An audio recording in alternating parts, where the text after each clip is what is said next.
Eu quero falar com vocês sobre uma coisa que sofre impacto em tudo que a gente falou até aqui, que é a sala de aula. Eu queria trazer, para começar, 3 pontos essenciais, pessoal, que eu acho que resumem o que o coordenador pedagógico precisa ter para fazer a sala de aula funcionar com vistas no que a gente já viu aqui. Primeiro, é agilidade e resiliência, ou seja, o ritmo de resiliência do coordenador pedagógico está acompanhando essas tendências, tudo que está acontecendo? Segundo, que eu acho fundamental, a minha gestão de identidade. Será que o coordenador tem a sua identidade formada dentro da escola para ele poder desenvolver o seu trabalho? E por último, é o quê? Prevenção. Como eu faço gestão da prevenção das coisas mais do que reação das coisas? Hoje a gente reage muito às circunstâncias do que planejar para administrar as mesmas. Então veja, esses 3 pontos são essenciais para a gente pensar nisso que eu trouxe para falar com vocês hoje, que é como o coordenador pedagógico consegue gerir a sala de aula sua visão e sua cultura sobre educação dentro da escola. Pessoal, o que eu vou trazer aqui para vocês não é receita, não é nada pronto, e muitas vezes vão dizer, isso aí para mim é óbvio, mas não tem como eu fugir, gente. Não tem como eu fugir. Eu vou ter que começar falando com vocês sobre isso aqui. Parece ser um padrão, mas olha só, até que ponto nós estamos conseguindo, enquanto gestores pedagógicos, a acompanhar a mudança que o mundo está fazendo dentro da sua sala de aula. Nossa, Alexandre, isso é clichê. A gente sabe que a gente não está acompanhando, mas você precisa refletir, você, gestor pedagógico, é você que administra a aprendizagem da sua escola. Eu sempre falo que o nosso produto final não é nem aprendizagem, o nosso produto final é personalidade. E se eu impacto a sociedade com essa entrega, que é personalidade, eu preciso fazer uma reflexão. Até que ponto a sala de aula, que é onde acontece tudo, onde é o laboratório dessa aprendizagem, está sendo administrado por mim, enquanto coordenador pedagógico? A sua sala de aula é o planeta hoje. Isso muda muita coisa de como você faz gestão disso. Olha como isso impacta no seu planejamento. E aí, gente, vocês podem pensar, poxa, Alexandre, mas eu não consigo mudar o sistema. O sistema ainda trabalha de forma que a minha sala de aula tem que seguir um padrão. E vamos falar a verdade, os pais também querem que a gente siga esse padrão, porque eles foram educados assim. E nós somos um negócio. Se somos um negócio, precisamos também acompanhar o que o nosso cliente quer. Eu entendo tudo isso. Mas vocês têm que ter os dois lados. Olhar como o negócio precisa atuar, de acordo com a demanda que vocês têm, mas você precisa também ser um profissional que conhece o que está acontecendo na educação no mundo. E você precisa conciliar as coisas. É essa provocação que eu queria fazer aqui com vocês, depois de tudo que a gente já viu. E olha essa frase, a pergunta não é mais como eu ensino e como é a melhor forma de ensinar. A pergunta é como fazer o aluno estar presente na aula. Como você faz seu aluno estar presente dentro da sala de aula e fazendo a aprendizagem acontecer? A gente sempre fala, gente, isso aqui também é clichê, tá? Que vocês são profissionais excelentes, que eu conheço boa parte de vocês. Vocês sabem de uma coisa, a gente não foca mais no processo de ensino. A gente foca no processo de aprendizagem, não é? E aí, por meio da aprendizagem, a gente molda como a gente ensina. Tô certo? É isso? Agora estou trazendo um outro ponto aqui, ó. Eu não foco não só no processo de aprendizagem, mas eu tenho que focar em como eu faço o meu aluno estar presente na aula, senão a aprendizagem não acontece. Aí é outro desafio. É outro desafio. Pessoal, para a gente entender como isso acontece, eu trouxe algumas estatísticas. De novo, gente, estamos falando com profissionais da educação que precisam se pautar em cima dessas evidências. A primeira que eu trouxe aqui, que é da Universidade da Califórnia, diz o seguinte, e aqui eu estou falando de tempo médio e foco, tá? A ciência trouxe esses dados. Não é capacidade de aprendizagem, porque nossos alunos evoluíram na capacidade de aprender, tá? Hoje eles aprendem muito mais rápido. Aqui eu estou falando de tempo médio de foco. Em 2004, a pesquisa diz que um indivíduo, ou uma criança, um adolescente, ele levaria 150 segundos, ou 2 minutos e meio, concentrado em um único tema. Isso mudou em 2022 para 75, depois 47 em 2023. Ou seja, gente, em 20 anos, a gente perdeu 68% do tempo de concentração dos nossos alunos. Isso é um dado fundamental para a sua sala de aula. Se você sabe que o seu aluno não se concentra mais de 47 segundos num único tema ou numa única reflexão, você precisa saber como o seu professor vai lidar com isso. Não é? E mais, estou falando aqui do aluno, é uma das personas da sua sala de aula. A outra persona da sala de aula quem é? O professor. Todo mundo sabe o que é burnout. Os nossos professores estão ficando doentes. E isso inclui a gente também, porque a gente também é professor. Mas veja só, essa pesquisa, que é feita pela Unesco, diz que, eu vou até pegar o dado de baixo já, ó, em alguns contextos, mais de 50% dos professores no pós-pandemia apresentavam sintomas de burnout. Isso significa que o seu professor também está sofrendo as consequências do meio dentro da sala de aula. Tudo isso, gente, olha lá, muitas vezes não é a falta de competência do professor, é o excesso de carga que ele tem. Tudo isso, gente, vai levar a gente a chegar a uma conclusão. Eu estou sendo mais breve aqui por conta do nosso tempo. Isso tudo pode se transformar até em informações para a gente trabalhar com vocês. Mas o coordenador pedagógico ele precisa se tornar cada vez mais em um arquiteto. E o que é o arquiteto? Eu falei isso lá no começo. É aquele que previne. Olha essa frase. Não deve ser quem apaga incêndio, mas quem desenha o ambiente onde o incêndio não acontece. Não adianta, quem aqui é diretor? Diretor, diretora, tem mais alguém? Só a Lélia aí? Aqui também, né? Ah, tá. Veja só, diretor, preste bem atenção nisso que isso é importante. O coordenador pedagógico, ele precisa prever situações e circunstâncias na escola para que a aprendizagem realmente aconteça. Para isso, ele precisa do quê? Ele precisa de foco, para ele desenvolver esse planejamento e ser esse arquiteto que eu estou falando. Então, gestores, blindem seus coordenadores. Eles precisam ter o foco naquilo que precisa ter foco, que é um caso aqui, é a aprendizagem. É claro, gente, que isso tem que ser feito dentro das circunstâncias e necessidades que vocês já fazem, que eu sei que vocês fazem muito bem isso.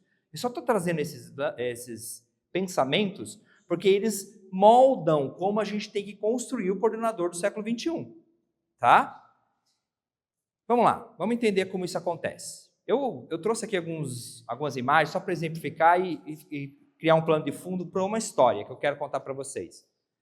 Eu contei isso no outro evento, eu acho que vale a pena compartilhar com vocês também. Nas minhas andanças aí como consultor, como gerente de relacionamento, eu estive numa escola em que a coordenadora me recebeu, como vocês fazem muito bem com a gente, me colocou na sala dela para tomar aquele cafezinho esperto, gostoso. Aqui não sei se é o chimarrão, é chimarrão aqui também ou não? Mas onde eu fui era café. E aí a coordenadora começando a contar um pouquinho da experiência dela e tudo mais, e ela me fala, eu falando de planejamento, ela me fala, Alexandre, eu não dou conta, rapaz. Olha o que acontece. Toda vez que eu planejo, organizo tudo que eu tenho que fazer, a hora que eu chego na escola, vem uma mãe chamando, vem um aluno chamando, vem uma situação com o professor, vem circunstâncias que vão me tirando o foco. Quando eu chego no final do dia, o que acontece? Eu não consegui executar meu planejamento. E eu ouvindo ela, pensando, o que eu vou falar para essa coordenadora? Porque é exatamente isso que acontece com todos nós, né? E aí, quando ela foi falar como ela pensa em estratégias para isso, alguém bateu na porta da sala. Não é? E aí, veio uma funcionária dizer, a Ingrid, lá do 5º ano, fulana, deu probleminha, está no petit lá na sala, preciso de você. O que a coordenadora fez? Alexandre, você me dá licença que eu vou ter que socorrer essa aluna, que isso aqui é importantíssimo, é um caso que eu não posso deixar para o funcionário. E ela foi lá e me deixou na sala dela tomando um cafezinho. Ah, me fizeram essa mesma pergunta. Não voltou mais, meu Deus, Alexandre ficou sozinho. Não, ela voltou sim, ela voltou. Mas vejam, enquanto ela não voltou, eu fiquei pensando e olhando a sala dela. Ela tinha uma lousa que tinha um planejamento semanal. E ela tinha isso organizado, que ela já tinha me passado muitas vezes. Na mesa dela tinha material didático, caderneta de professor, prova, várias coisas espalhadas na mesa. Vocês estão sorrindo, né? Acho que vocês estão se identificando. Mas não fui eu que visitei lá, né? Não deve ser. Bom, vejam, a coordenadora, ela planeja, mas ela não consegue colocar isso em prática por conta de tudo que vem sofrendo de intervenção da escola e do meio. E aí, quando ela voltou, ela me perguntou, e aí, Alexandre, a situação é essa, você viu? Ah, não consigo fazer nada. Aí eu perguntei para ela, a única coisa que me veio à cabeça, fulana, se você continuar fazendo exatamente o que você está fazendo agora, daqui 1 mês ou daqui 6 meses, você vai ter que resultado? Ela pensou, falou, realmente, vai ser daqui para pior. Então a primeira coisa que a gente tem na mente aqui, ela precisa mudar rotina. E é isso que eu quero falar com vocês agora. Como a gente pode fazer isso? Como isso pode acontecer dentro da rotina do professor? Qual que é a ideia aqui, gente? De novo, é clichê, Alexandre, que você está falando, mas é uma coisa que eu preciso que vocês incorporem. Eu preciso deixar de ser o bombeiro para ser mais estratégico. Certo? Vamos lá. 3 coisas essenciais são os níveis de atuação do coordenador pedagógico. A primeira delas, ele tem que ser o olho da escola. O coordenador pedagógico é o olho da escola. Ele não só observa a sala de aula, ele tem que observar como a escola se comporta para favorecer a aprendizagem. O diretor, ele tem esse olhar também, mas o olhar do diretor é outro, gente. O coordenador pedagógico, ele é dono da aprendizagem, ele tem que fazer isso acontecer. O segundo ponto, como o professor se desenvolve. Porque uma escola evolui, a aprendizagem evolui, quando o seu corpo docente evolui também. E não só em aprendizagem, em comportamento também. E aqui acho que é o principal e é o mais difícil, é a incógnita de tudo. O que vira cultura? O coordenador pedagógico, ele tem que promover a cultura da escola. E eu gosto desse termo que eu trouxe aqui, ó, que ele vai induzir isso no dia a dia e na rotina. Não dá para impor. Não dá. Eu tenho certeza que muitos de nós já tentamos isso e deu ruim. A ideia aqui dessa indução é criar a cultura de uma forma continuada. E a indução é fazer com que o coordenador, que os professores, alunos, pais, famílias, todo mundo que está envolvido nesse processo, entenda que existe um objetivo principal que eu quero atingir e eu tenho uma rotina, uma cultura para fazer isso acontecer. Olha a dificuldade aqui, gente. Eu sei que é difícil. Ser o olheiro da escola, do processo de aprendizagem, administrar professor, que não é fácil, e ainda assim eu tenho que cuidar da cultura da escola. Por que, Alexandre, o coordenador pedagógico tem que cuidar da cultura? Porque é você que é responsável pela aprendizagem, e a aprendizagem depende disso. Claro que é toda a equipe junto, né, gente? Mas a ideia é vocês entenderem esse processo. E veja, gente, eu estou falando aqui, de novo, vou ressaltar isso para que vocês entendam bem. A ideia é que vocês peguem isso como visão do que se espera de um coordenador do século XXI. Isso não significa que as escolas não estão fazendo, tá? É para pensar como a gente faz. Que o grande desafio nosso não é lidar com os processos, lidar com as circunstâncias pedagógicas, mas com pessoas. Porque são as pessoas que fazem tudo isso acontecer. E quando você tem pessoas coesas, integradas, que sabem a rotina da escola e sabem implementar, o gestor se torna dispensável, como ele comentou, né? Dispensável no bom sentido, tá? O que a gente tem que pensar em relação a esse processo, gente? Vou trazer aqui, vou até voltar para falar com mais foco aqui. Existem 3 pilares essenciais para a sala de aula acontecer, que vai responder um pouco, complementar o que o Guilherme trouxe. Esses 3 pilares, eu vou focar neles. Eu tinha mais coisa para passar mais adiante, mas eu vou focar nesses 3 pilares, tá? Que são fundamentais para que a sua sala de aula se torne a sala de aula ideal para colégio ou para a escola do século XXI. O primeiro deles é esse aqui, a atenção. E eu trouxe um dado lá no começo que diz que a atenção se tornou um problema hoje para nós. Certo ou não?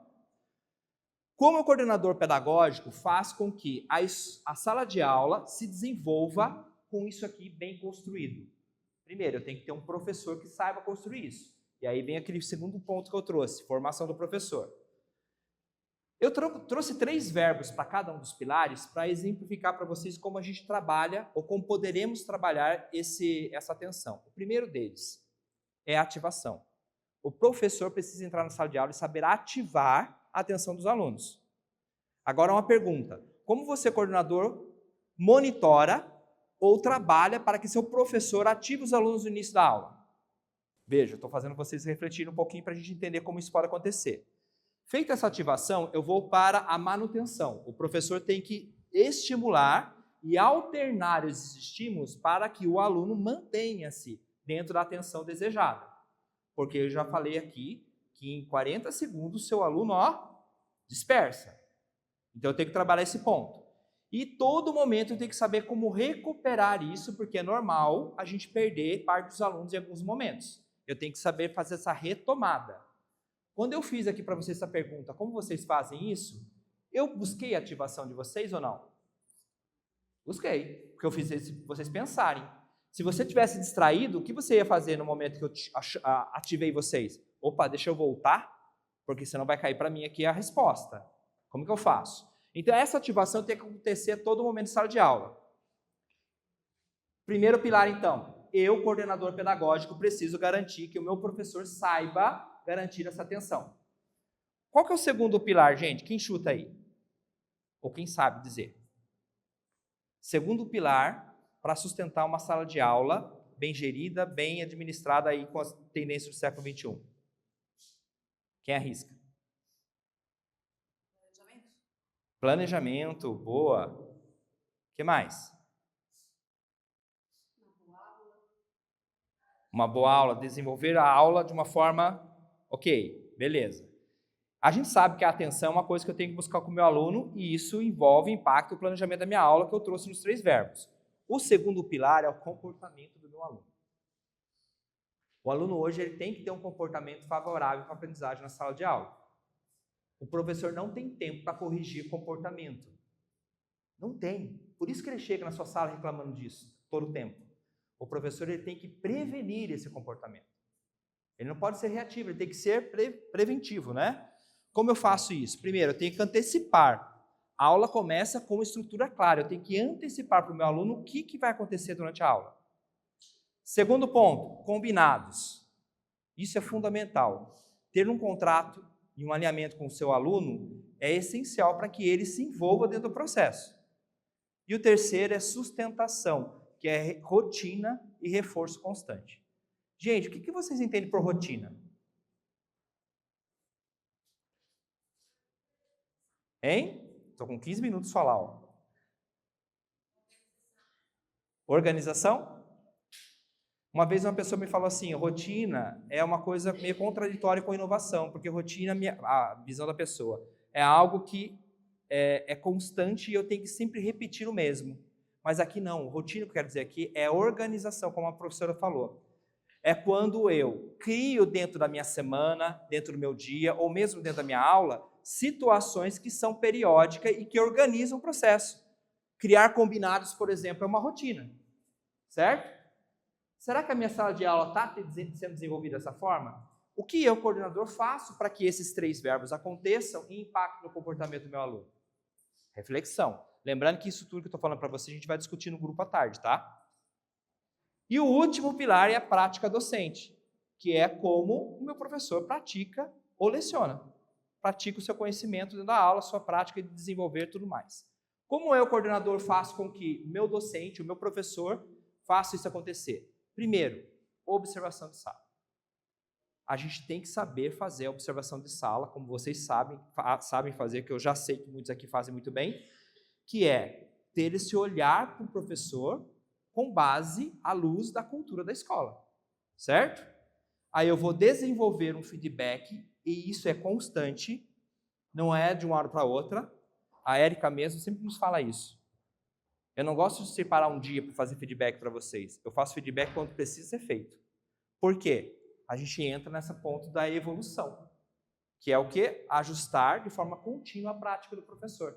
Quando as coisas estão combinadas, ele sabe qual é a cultura, fazer feedback é consequência. A partir do momento que tem alguma coisa alinhada, eu vou lá e faço o feedback. Eu construo essa prática do professor na rotina, tá? Bom, pensando nesses 3 pilares, eu queria só concluir trazendo o seguinte para vocês.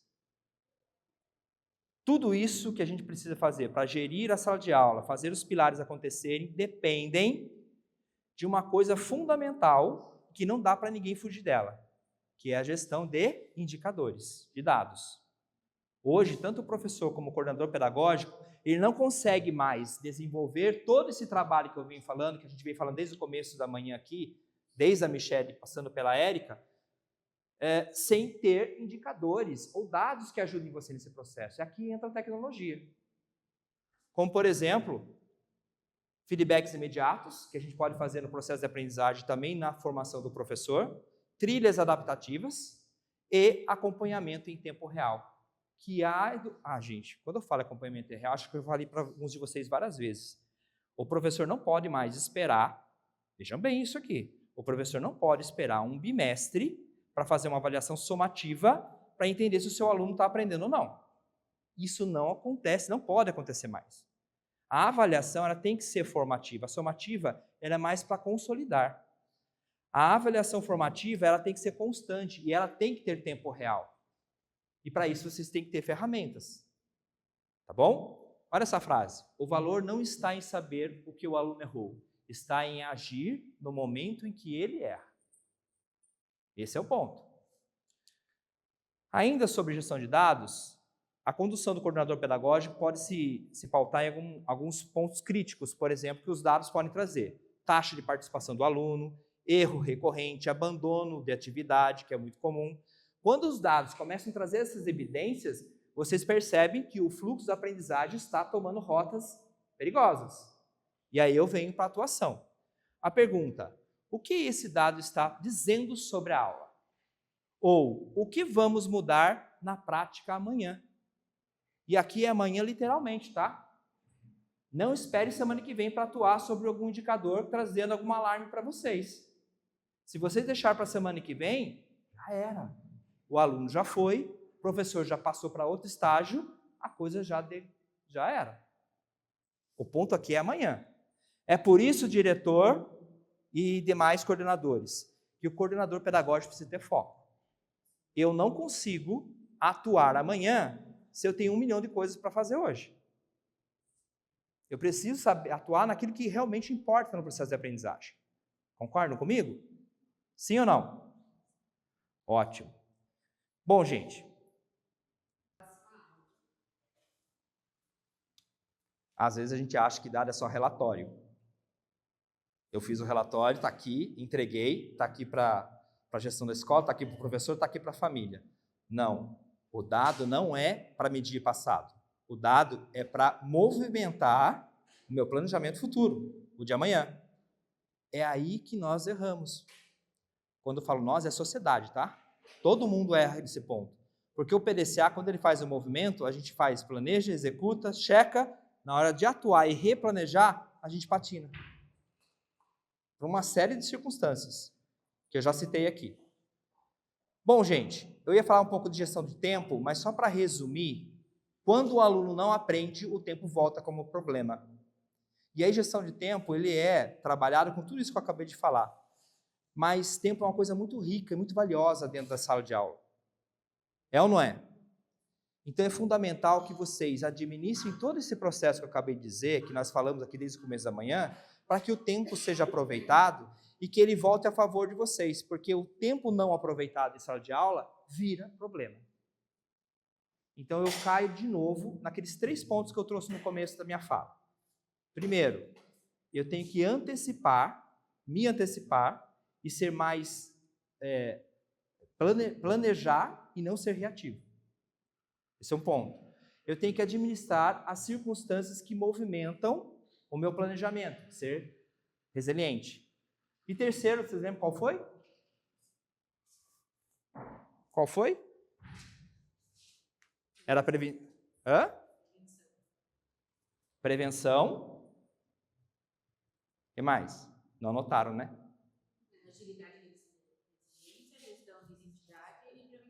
Isso. Essas 3 coisas, se vocês tocarem dentro do processo administrativo, a gente pode conseguir acompanhar essas tendências que o mundo está trazendo. E são tendências que impactam, viu? Vai cair na prova. Você viu que o pessoal anotou, né? Mas, gente, vocês viram, estou tentando ser um professor aqui, tá? Às vezes é até chatinho isso, mas a ideia é que o seu professor sempre procure ativar o seu aluno nesse sentido. Essa ativação da participação, da motivação e, principalmente, ativar o pensamento para que ele possa acompanhar esses processos. O professor precisa administrar isso em sala de aula e nós, enquanto gestores, precisamos fazer com que isso aconteça. Tá bom? Para a gente finalizar, eu retomo a frase que eu trouxe no começo. Não se trata de apagar incêndio, mas de desenhar o ambiente onde eles não acontecem. Parece difícil, mas é o desafio que temos para hoje, como coordenadores pedagógicos, tendo em vista o mundo que está aí fora batendo na nossa porta, que não é fácil. Eu sei que não é. Primeiro, o AZ traz bastante ferramentas nesse aspecto, tá, Lélia? Por exemplo, quando a folha Z, que é uma das nossas ferramentas de sondagem periódica, que é formação formativa, ele traz alguns indicadores, e como o professor está fechando o capítulo, é um momento que o coordenador tem para fazer a ativação do docente e fazer o movimento desse ciclo, desse processo de aprendizagem. Então, a gente tem um indicador aí. Outros indicadores que a gente tem, por exemplo, avaliativos, também ajudam muito nisso. Mas Lélia, eu gosto muito de dizer o seguinte: a solução traz muitas ferramentas úteis e necessárias para a gente poder trabalhar nesse processo. Mas o que faz esse movimento acontecer mesmo é a observação do professor na sala e o acompanhamento de como ele mesmo, o professor e o coordenador pedagógico, está fazendo esse movimento acontecer, essa rotina e essa cultura acontecer. É uma coisa de rotina mesmo. Vou dar um exemplo para você. Em uma das minhas formações com coordenadores pedagógicos, eu falo muito para que ele separe um dia, por exemplo, da sexta-feira, que seja 1 hora ou 2 horas, para ele olhar os indicadores. E esse dia tem que ser impreterível, ele tem que parar para fazer isso. Quando ele olha esses indicadores, mesmo que isso pareça óbvio, seja uma rotina muito constante, ele tem que parar para fazer isso. E ele vai começar a observar como cada um dos professores, alunos e salas, turmas estão se comportando. E isso tem que se tornar evidência no seu planejamento. Se você faz isso 1 semana, 2 semanas, na terceira você para, na quarta você parou também, daí não vem mais. É verdade ou não é? A gente para.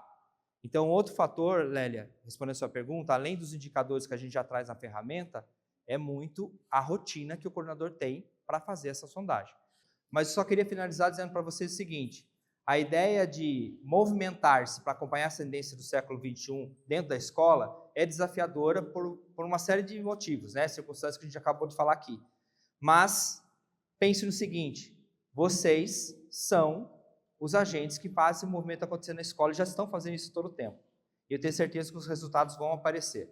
E conte conosco sempre para a gente poder acompanhar isso e fazer as coisas acontecer da melhor forma possível. Tá bom?